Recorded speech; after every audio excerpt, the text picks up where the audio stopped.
ായി രേഖയില്ല.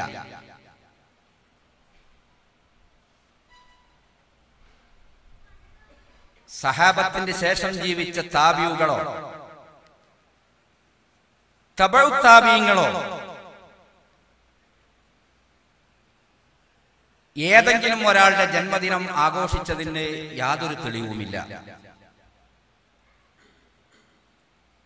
ഇവരൊക്കെയാണല്ലോ ഖൈറുൽ ഖുറൂനി ഖർനി സുമ്മല്ലദീന യലൂനഹും സുമ്മല്ലദീന യലൂനഹും. നൂറ്റാണ്ടുകളിൽ വെച്ച് ഏറ്റവും ഉത്തമമായ നൂറ്റാണ്ട് എന്റെ നൂറ്റാണ്ട്, അത് കഴിഞ്ഞാൽ അതിനോടടുത്ത നൂറ്റാണ്ട്, അത് കഴിഞ്ഞാൽ അതിനോടടുത്ത നൂറ്റാണ്ട് എന്നിങ്ങനെ നബി കരീം സല്ലല്ലാഹു അലൈഹി വസല്ലം പ്രകീർത്തിച്ചു പറഞ്ഞ നൂറ്റാണ്ടുകാർ.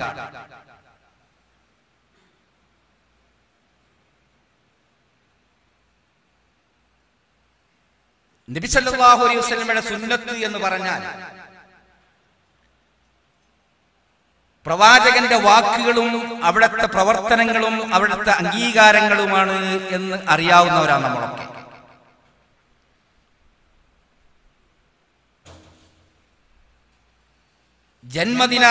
ജന്മദിനാഘോഷത്തിന് വേണ്ടിയുള്ള ഉപദേശം നബി സല്ലല്ലാഹു അലൈഹി വസല്ലമയുടെ ഉപദേശങ്ങളുടെ പരിധിയിൽ നമുക്ക് കാണാൻ സാധ്യമല്ല. പ്രവാചകത്വ ലബ്ധിക്ക് ശേഷം പ്രവാചകൻ ജീവിച്ച 23 വർഷക്കാലത്തിൽ അദ്ദേഹം ചെയ്ത പ്രവർത്തനങ്ങളുടെ കൂട്ടത്തിൽ നമുക്ക് കാണാൻ സാധ്യമല്ല. നബി സല്ലല്ലാഹു അലൈഹി വസല്ലമയുടെ സാന്നിധ്യത്തിലോ അസാന്നിധ്യത്തിലോ സഹാബത്തിൽപ്പെട്ട ഏതെങ്കിലും ഒരു വ്യക്തി അങ്ങനെ ചെയ്യുകയും എന്നിട്ട് നബി സല്ലല്ലാഹു അലൈഹി വസല്ലം അതിന് അംഗീകാരം നൽകിയതോ നമുക്ക് ചരിത്രത്തിൽ കാണാൻ സാധ്യമല്ല. അപ്പോൾ പിന്നെ ഈ ഏർപ്പാട് എവിടെ നിന്ന് കിട്ടി എന്നതൊരു ചോദ്യമാണ്. ശാഫി മദ്ഹബിലെ സുപ്രസിദ്ധനായിരുന്ന പണ്ഡിതൻ ഇമാം സുയൂത്തി അദ്ദേഹം അതിന് മറുപടി നൽകിയിട്ടുണ്ട്. ബൽ ഹുവ ബിദ്അത്തുൻ അഹ്ദസഹൽ ബത്താലൂന വശഹവത്തു നഫ്സിൻ യൽതനാ ബിഹൽ അക്കാലു.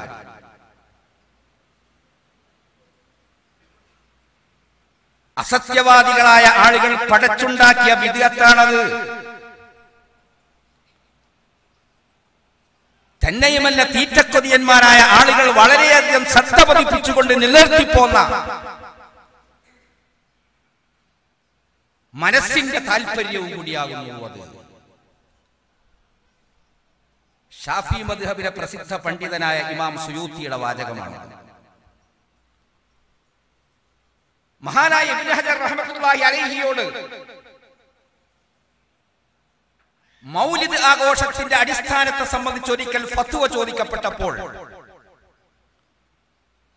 അദ്ദേഹം അതിന് നൽകിയ മറുപടി വളരെ ശ്രദ്ധേയമാണ്. അസ്ലു അമലിൽ മൗലിദി ബിദ്അത്തുൻ ലം യുൻകൽ അൻ അഹദിൻ മിനസ് സലഫി സാലിഹി മിനൽ ഖുറൂനി സലാസ. മൗലിദ് ആഘോഷത്തിന്റെ അടിസ്ഥാനം തന്നെ ബിദ്അത്ത് എന്നാണ് അദ്ദേഹം പറഞ്ഞത്. 3 നൂറ്റാണ്ടുകളിൽപ്പെട്ട സലഫു സാലിഹീങ്ങളിൽ നിന്ന് ഒരാളും തന്നെ അങ്ങനെ ചെയ്തതായി ഉദ്ധരിക്കപ്പെട്ടിട്ടില്ല. മഹാനായ ഇബ്നു ഹജർ റഹ്മത്തുള്ളാഹി അലൈഹിയുടെ ഫത്വ അങ്ങനെയാണ്. ഫത്ഹുൽ മുഈനിന്റെ ശറഹ് ഇആനത്തുത് താരിബീൻ, മൗലിദ് ആഘോഷിക്കുന്ന ആളുകൾക്ക് ഒരിക്കലും തന്നെ നിരാകരിക്കാൻ കഴിയാത്ത കിതാബ്, തങ്ങളുടെ എല്ലാ പ്രവർത്തനങ്ങൾക്കും അവർ കൂട്ടുപിടിക്കുന്ന കിതാബ്. ആ കിതാബിൽ രേഖപ്പെട്ട് കിടക്കുന്നത് ഹിജറയുടെ 6-ാം നൂറ്റാണ്ടിൽ ഇർബലിലെ ചക്രവർത്തിയായിരുന്ന മുളഫർ എന്ന് പറയുന്ന മനുഷ്യൻ അയാൾ കെട്ടിച്ചമച്ചുണ്ടാക്കിയ ബിദ്അത്താകുന്നു മൗലിദാഘോഷം.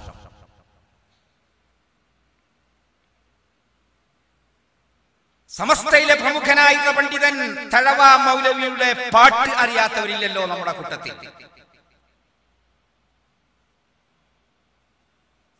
മൗലീദ് കഴിക്കൽ മുമ്പ് പതിവില്ലാത്തതാ, അത് ഹിജ്റ 300 ശേഷം വന്നതാ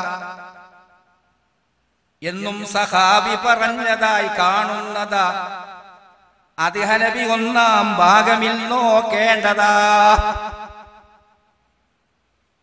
മൗലിദ് കഴിക്കൽ ഹിജറയുടെ 3 നൂറ്റാണ്ടുകൾക്ക് ശേഷം പുതുതായി ഉണ്ടായതാണെന്നാണ് അദ്ദേഹം സമർത്ഥിച്ചത്.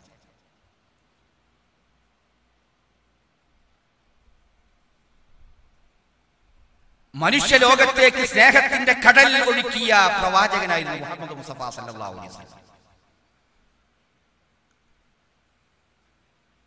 പരലോകത്ത് മനുഷ്യൻ അഭിമുഖീകരിക്കാനിരിക്കുന്ന അസഹ്യമായ നരകയാതനകളിൽ നിന്ന് മോചിതരായി ഒരു മനുഷ്യന്റെ മനസ്സിന് ചിന്തിക്കാൻ പോലും കഴിയാത്ത സുഖാനുഗ്രഹങ്ങളുടെ കേദാരമായ സ്വർഗത്തിൽ മനുഷ്യർ പ്രവേശിക്കണം എന്ന് ഉത്കടമായി ചിന്തിക്കുകയും ആഗ്രഹിക്കുകയും അതിനു വേണ്ടി നിലകൊള്ളുകയും ചെയ്ത പ്രവാചകൻ.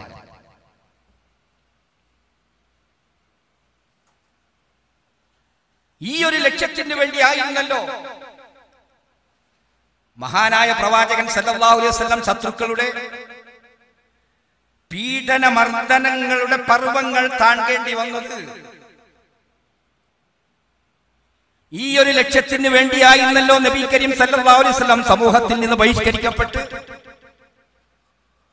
ഊരുവിലക്കിന് അടിമയായി മലഞ്ചെരുവിൽ പോയി ഭക്ഷണം പോലും ലഭിക്കാതെ കൊല്ലങ്ങളോളം ജീവിക്കേണ്ടി വന്നത്.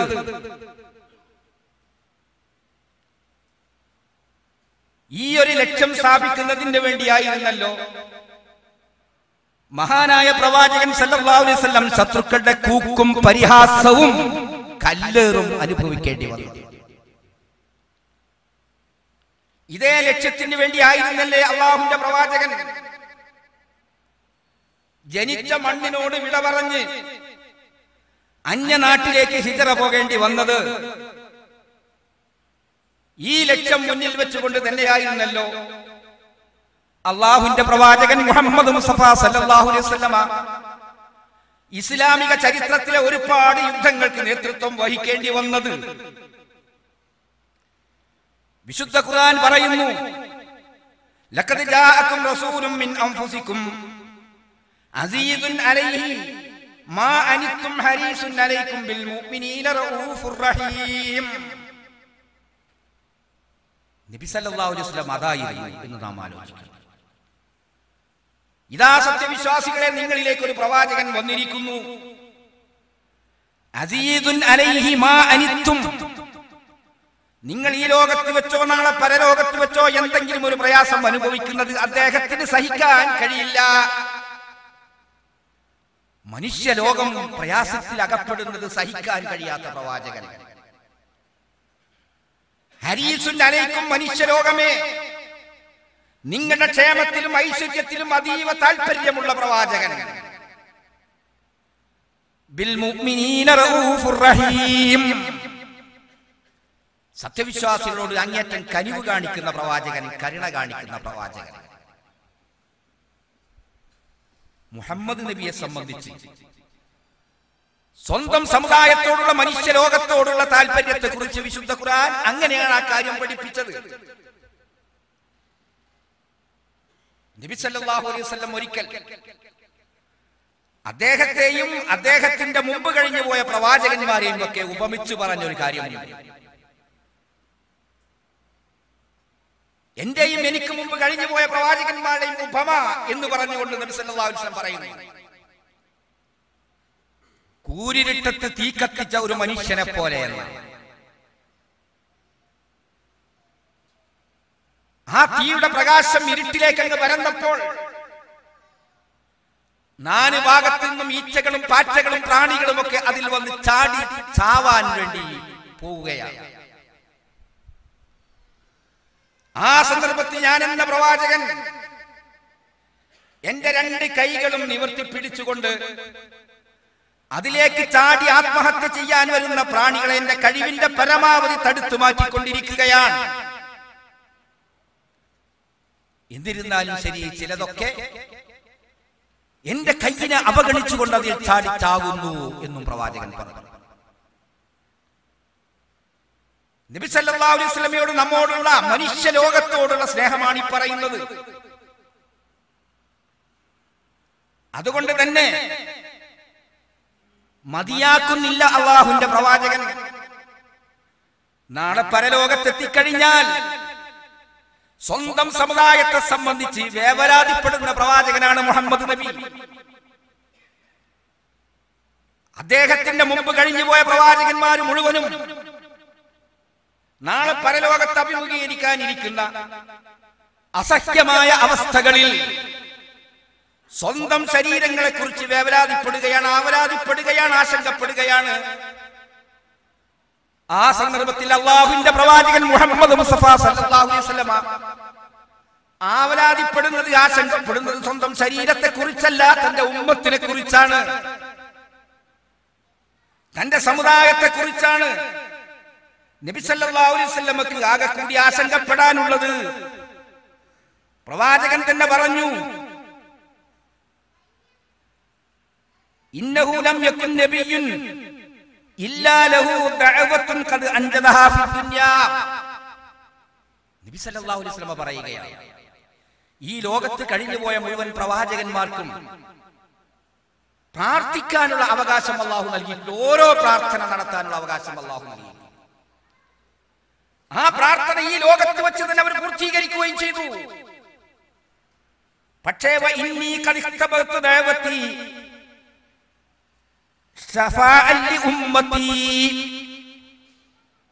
എന്നാൽ എനിക്ക് വേണ്ടി എന്റെ അവകാശമായി അല്ലാഹു തആല നിശ്ചയിച്ചു തന്ന പ്രാർത്ഥനയില്ലേ, ആ പ്രാർത്ഥന ഞാൻ ഇവിടെ ഒളിപ്പിച്ചു വെച്ചിരിക്കുകയാണ്, മറച്ചു വെച്ചിരിക്കുകയാണ്. അത് ഇവിടെ വെച്ച് പ്രാർത്ഥിച്ചുകൊണ്ട് ഞാൻ പൂർത്തീകരിച്ചു കഴിഞ്ഞിട്ടില്ല.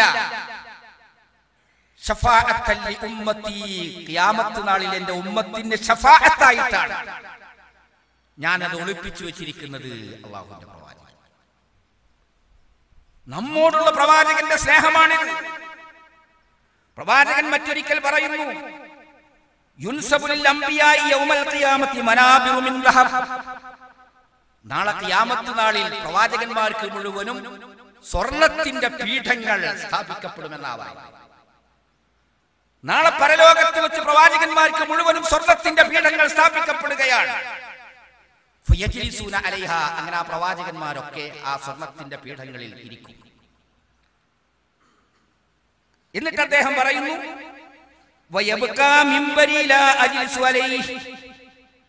എന്നാൽ എന്റെ പീഠം മാത്രം അവിടെ അവശേഷിക്കും, ഞാൻ അതിൽ ഇരിക്കുകയില്ല. എനിക്ക് വേണ്ടി തയ്യാറാക്കപ്പെട്ട സ്വർണത്തിന്റെ പീഠം ഒഴിഞ്ഞു കിടക്കുകയാണ്, ഞാൻ അതിൽ ഇരിക്കുകയില്ല എന്ന് പ്രവാചകൻ പറയുന്നു. എന്തേ കാരണം അറിയാമോ? ഖായിമ്മൻ ബൈന യദൈല്ലാഹി മുൻതസിബൻ ലി ഉമ്മത്തി, എന്റെ ഉമ്മത്തിനെ പ്രതീക്ഷിച്ചുകൊണ്ട് അല്ലാഹുവിന്റെ മുമ്പിൽ ഞാൻ ഇങ്ങനെ നിൽക്കുമെന്നാ പറയുന്നത്. എന്റെ സമുദായത്തെ പ്രതീക്ഷിച്ചുകൊണ്ട് അല്ലാഹുവിന്റെ മുമ്പിൽ ഞാൻ നിൽക്കും. മഖാഫത